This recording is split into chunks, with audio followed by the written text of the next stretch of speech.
Okay, so we are going to continue our coverage over Ultimate Marvel Team Up. And this time we pick up with issues number 2 and 3. And remember, when it came to Ultimate Marvel Team Up, the original game plan for this series was a way for us to explore the Ultimate Marvel universe in the early stages of the Ultimate Marvel timeline.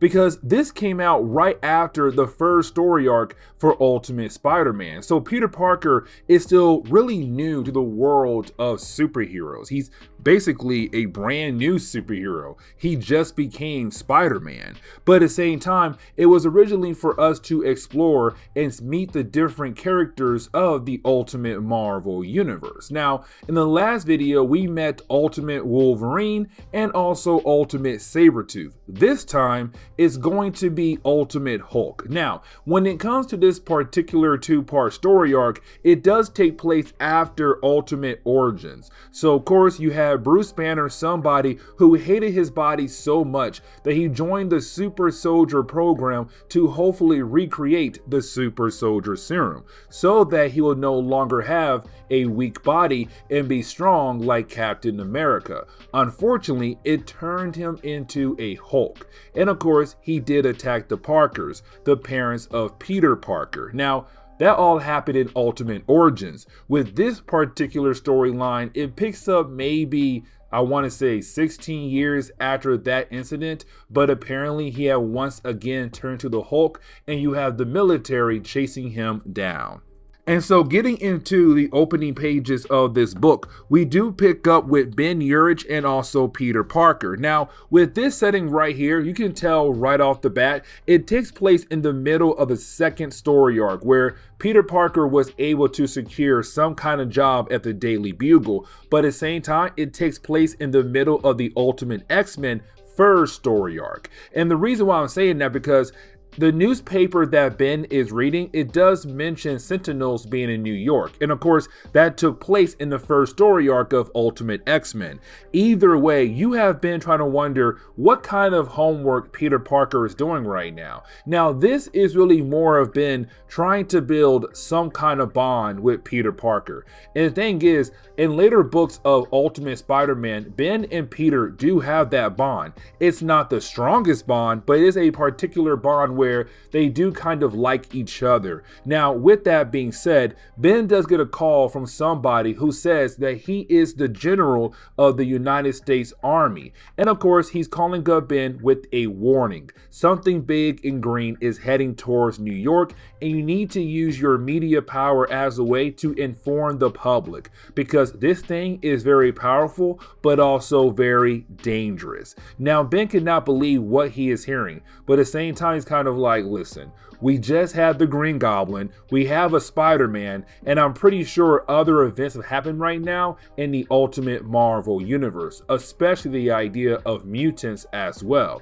So this has been saying it could be a joke, but at the same time, we should be very cautious. And so he runs over to JJ's office to tell him what's going on. Except when he does get into JJ's office, JJ is currently arguing with Robbie Robertson about the idea of mutants. What I mean by that is JJ is trying to place an article that basically states bad things about mutants. And for Robbie, that is not okay. Now, this makes a lot of sense. And what I mean by that is not the idea of JJ placing an article that talks down on mutants.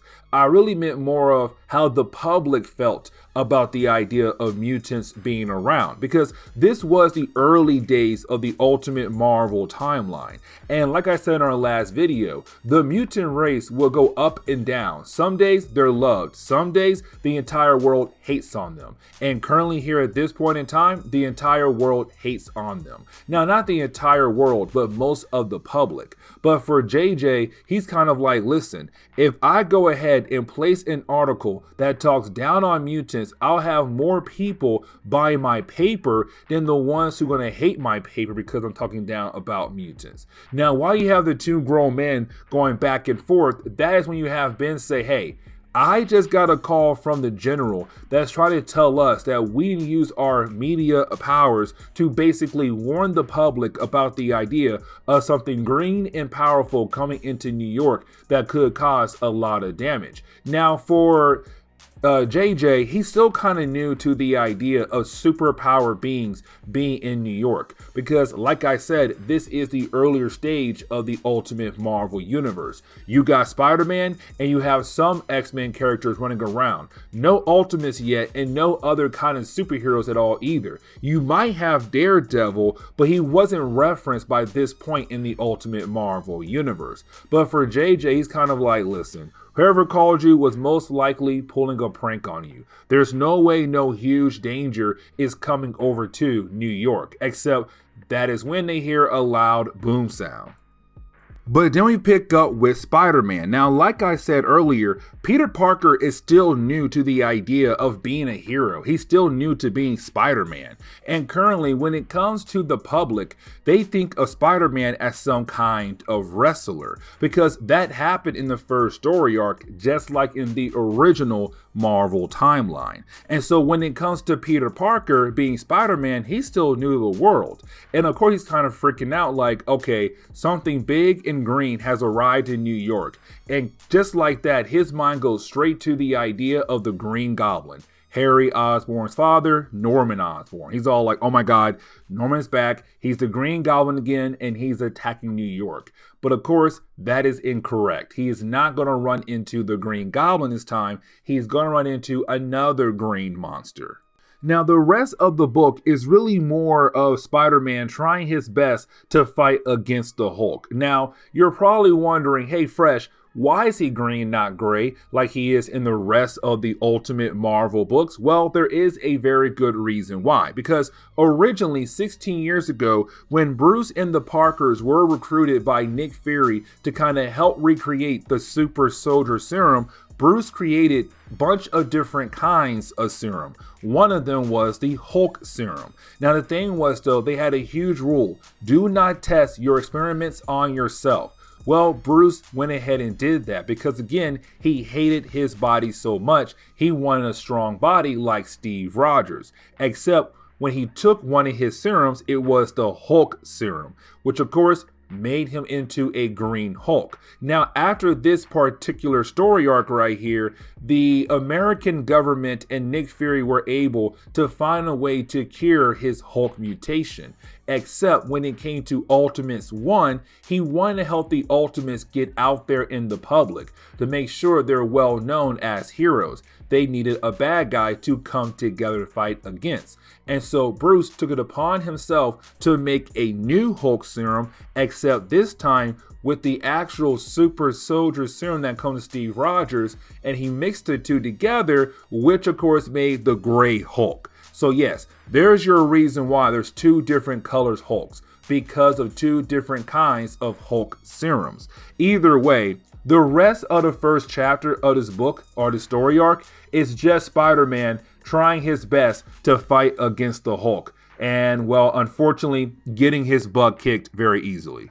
And matter of fact, when it comes to the second chapter, most of the second chapter continue what the first chapter did at the tail end of it.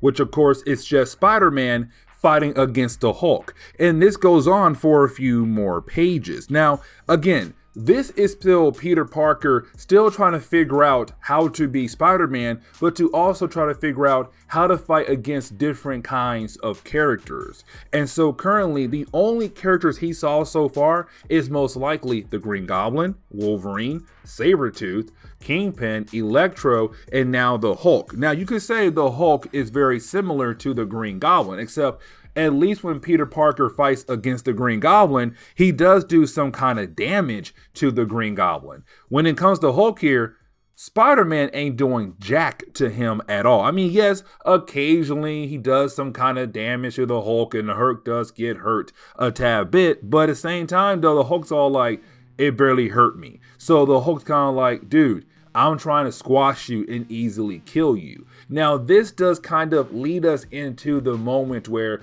Peter Parker do get the chance to actually meet the Bruce Banner persona.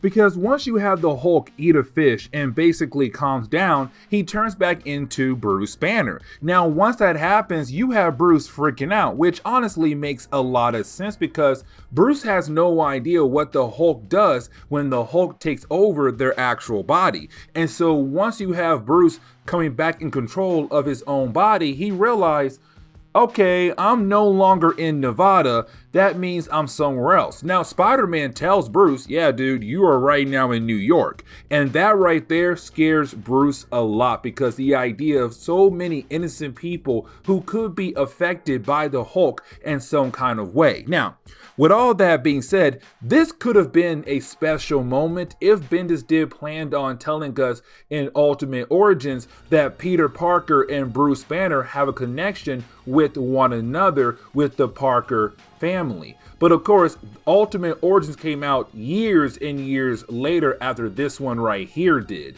And so of course, Bendis had no idea or hasn't even thought of the idea of trying to build some kind of connection between Bruce and also Peter Parker. Now, while you have the two men talking to one another, well, that is when you have General Ross appear. Now, this is his first appearance in the Ultimate Marvel Universe. He does play a role in the Ultimate Marvel Universe, but not as big as his main Marvel Universe counterpart. Matter of fact, he'll reappear in the earlier books of the Ultimate Fantastic Four. Either way, when it comes to General Ross, he's here to capture Bruce Banner. They had him locked up, but of course, Bruce got out, turned to the Hulk, and then ran away. And so this is the military trying their best to capture the Hulk once again. Now for Spider-Man, he's still very confused about what in the world is currently going on when it comes to the Hulk and also the military. But unfortunately, you have Bruce once again freak out, and when he does, he turns back into the Hulk. And then you have the military go ahead and fire their weapons on the Hulk, but also Spider-Man as well, which of course blows up the entire building that was on the harbor in the middle somewhere in New York City. Either way, the place gets blown up, the Hulk gets away, the military continues to chase after Hulk, and you have Spider-Man just sit there and kind of like, you know what? They're both gone. It's time for me to go ahead and go home. And this is where we are going to end today's comic book video. So please leave me a like down below and subscribe. But guys, see you next time. Later.